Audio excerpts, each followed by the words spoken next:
Assalamualaikum warahmatullahi wabarakatuh. Bagaimana kabarnya anak-anak kelas 8? Ya, Bapak harap kalian masih dan selalu dalam kondisi sehat walafiat ya. Pada minggu lalu, kita sudah membahas materi Ananiah dan putus asa. Nah, pada pertemuan kali ini, materinya yang akan kita bahas adalah tentang Godob dan Tamak. Pembahasan Ananiah, putus asa, Godob dan Tamak ini merupakan pembahasan terakhir dari semester sekarang ya. Oke. Sebelum kita lanjut ke pembahasan tentang Godob dan Tamak, Bapak ingin mengulang kembali apa itu Ananiah. Ya, Bapak harap kalian masih ingat ya apa itu Ananiah. Ananiah adalah egois ya, atau sifat yang menilai sesuatu berdasarkan kepentingan diri sendiri dan meremehkan orang lain. Nah, itu Ananiah. Kemudian apa itu putus asa? Putus asa adalah sikap atau perilaku yang merasa bahwa dirinya telah gagal dan tidak akan mampu dalam meraih suatu harapan atau cita-cita. Dan ia tidak mau berusaha untuk melanjutkan apa yang diinginkannya. Nah, itu pengertian putus asa. Kita sekarang akan lanjut ke materi berikutnya, yaitu tentang Godob dan Tamak. Silahkan buka bukunya halaman 79. Silahkan persiapkan dari sekarang. Kalau ada hal-hal yang kalian anggap penting, boleh kalian catat ya. Oke, yang pertama adalah Godob. Bapak tidak akan membahas materi Godob yang ada di buku ya. Nah, di sini Bapak punya materi yang membahas tentang Godob. Apa itu Godob? Ya, Godob adalah marah ya. Nah, di sini sama juga seperti di buku ya. Kalian boleh sambil mengikutinya di buku ya. Melihat video ini sambil mengikuti di buku. Godob adalah marah. Betul sekali ya. Oke. Nah, ini gambar atau ilustrasi orang yang sedang marah.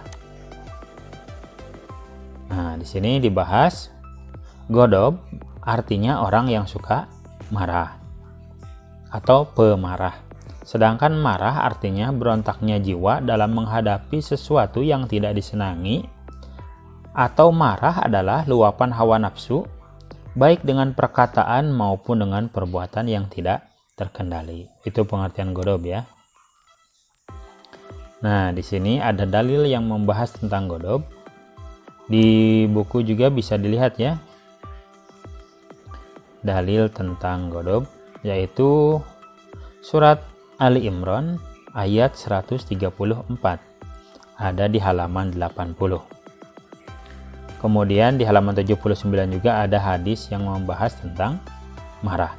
Oke, kita lihat lagi ke materi yang ada di sini ya. Nah, janji Allah bagi orang yang sanggup menahan amarah yaitu akan mengganjarnya dengan surga yang luasnya seluas langit dan bumi. Nah, di sini ya bisa dibaca di Ali Imran ayat 133 sampai 134. Ya, dan untuk di ayat 134 di sini bukan memanfaatkan ya, tapi memaafkan kesalahan orang lain. Ya. Nah, itu dalilnya Ali Imran ayat 134, di sini 133 sampai 134. Yang di buku ayat 134 ya. Oke, kita lanjutkan. Jika terlanjur marah, maka sikap yang diajarkan Rasulullah adalah, tadi di buku ada ya, sesungguhnya marah itu dari setan, dan sesungguhnya setan itu dijadikan dari api. Dan api akan mati dengan disiram air. Maka apabila marah seseorang di antara kamu, maka berwudulah. Nah, ini adalah salah satu tips dari Rasul untuk meredam amarah. Jadi dengan berwudu. Oke, kita lanjutkan. Bahaya sifat pemarah. Adapun bahaya sifat pemarah antara lain yang pertama dibenci oleh Allah, teman dan masyarakat. Yang kedua menimbulkan permusuhan, yang ketiga retaknya tali persaudaraan. Lantas bagaimana cara menghindari sifat Godob ini? Yang pertama membaca ta'awuz, yang kedua seringlah membaca istighfar, yang ketiga apabila marah segeralah mengambil air wudhu. Nah, itu ya tadi di hadis ada. Kemudian jika saat marah itu kita sedang berdiri, segeralah duduk. Dan jika dalam duduk masih marah, segeralah baring. Nah, itu dia cara menghindari godob atau sifat pemarah. Nah, itu ya. Oke, kita kembali lagi ke buku ya. Pembahasannya sama. Nah, di halaman 79 di sini juga ada ya hadis tadi. Bagaimana jika kita marah? Jika kita marah, segeralah berwudu, mengambil wudu. Dalilnya tadi, nah ini di halaman 80 ya, tadi dibahas, yaitu Ali Imran ayat 134. Oke, di sini akibat buruk dari sikap marah. Yang pertama, tidak dapat berpikir tenang dalam menghadapi permasalahan. Kemudian tidak dapat menyelesaikan permasalahan secara baik berdasarkan pertimbangan pikiran sehat. Jika sering terjadi, dapat menimbulkan tekanan darah tinggi yang membahayakan kesehatan jasmani dan rohani. Kalau tadi mungkin ditinggal dampaknya itu bisa dijauhi teman ya, dijauhi saudara. Nah, ini dampak terhadap orang yang suka marah terhadap kesehatannya yaitu bisa menimbulkan tekanan darah tinggi. Kemudian yang keempat, sikap godob dapat menimbulkan kekecewaan atau sakit hati orang lain. Dan yang kelima, dapat menimbulkan kerugian materi jika disertai dengan perbuatan anarkis. Nah, itu dia akibat buruk dari sikap godob atau sikap marah. Itu ya pembahasan tentang godob. Oke. Kita lanjut ke pembahasan tentang tamak ya. Silahkan oleh kalian cari pengertian atau pembahasan tentang godob ya, tidak hanya di buku. Di internet banyak yang membahas tentang godob dan tamak. Oke, kita lanjutkan. Tamak dan dampak negatifnya. Oke, yang pertama pengertian tamak. Secara bahasa, tamak berarti rakus. Sedangkan menurut istilah, tamak adalah cinta kepada dunia atau harta terlalu berlebihan tanpa memperhatikan hukum haram yang mengakibatkan adanya dosa besar. Nah, ini adalah cinta kepada dunia. Ingin punya harta banyak, dia bukan bekerja, dia bukan berusaha, tapi dia mencuri misalnya, dia merampok misalnya. Nah, itu ya. Cinta kepada dunia terlalu berlebihan tanpa memperhatikan hukum haram yang mengakibatkan adanya dosa besar. Ya. Masih pengertian tamak di halaman 81. Tamak adalah sikap rakus terhadap hal-hal yang bersifat duniawi, sehingga menyebabkan manusia menjadi hina. Sifat ini digambarkan oleh Rasulullah seperti orang yang haus yang hendak minum air laut.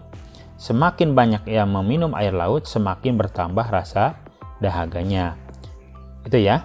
Di sini maksudnya bertambahnya harta tidak akan menghasilkan kepuasan hidup. Karena keberhasilan dalam mengumpulkan harta akan menimbulkan harapan untuk mendapatkan harta benda yang baru yang lebih banyak tanpa memperhitungkan mana yang halal dan mana yang haram. Kalau dalam istilah bahasa Sunda itu ada istilah ngarawu kusiku ya. Nah, ini persis sama dengan tamak, rakus ya. Nah, itu pengertiannya ya di halaman 80 dan 81. Oke, kita lanjutkan. Perilaku orang yang tamak. Bagaimana perilakunya? Tadi sudah disebutkan di atas ya. Jadi rakus terhadap hal-hal yang bersifat duniawi. Nah, di sini juga disebutkan perilaku orang yang tamak itu senantiasa lapar dan dahaga akan kehidupan dunia. Jadi dia tidak pernah puas. Makin banyak yang diperoleh dan menjadi miliknya, semakin rasa lapar dan dahaga untuk mendapatkan lebih banyak lagi. Jadi mereka sebenarnya tidak dapat menikmati kebaikan dari apa yang dimiliki, tetapi sebaliknya menjadi suatu beban hidup. Ya, itu perilakunya ya. Nah, itu perilakunya ya. Kemudian di sini, nah, bahaya sifat tamak ini bagaimana? Sifat tamak ini akan menjerumuskan ke dalam bahaya riya, serta akan mencabut kemanisan beribadah kepada Allah. Akhirnya ia akan menjadi hamba abdi kepada makhluk setelah Allah membebaskannya daripada perhambaan sesama makhluk. Itu ya. Nah, di sini ada dalilnya tentang tamak ya. Al-Munafikun ayat 9. Wahai orang yang beriman, janganlah kamu dilalaikan oleh urusan harta benda dan anak pinak kamu daripada mengingat Allah dengan menjalankan perintahnya, dan ingatlah Siapa yang selalu melakukan demikian, maka mereka itulah orang-orang yang rugi. Nah, jadi orang yang tamak sebenarnya adalah orang-orang yang rugi. Nah, itu dia pembahasan tentang tamak.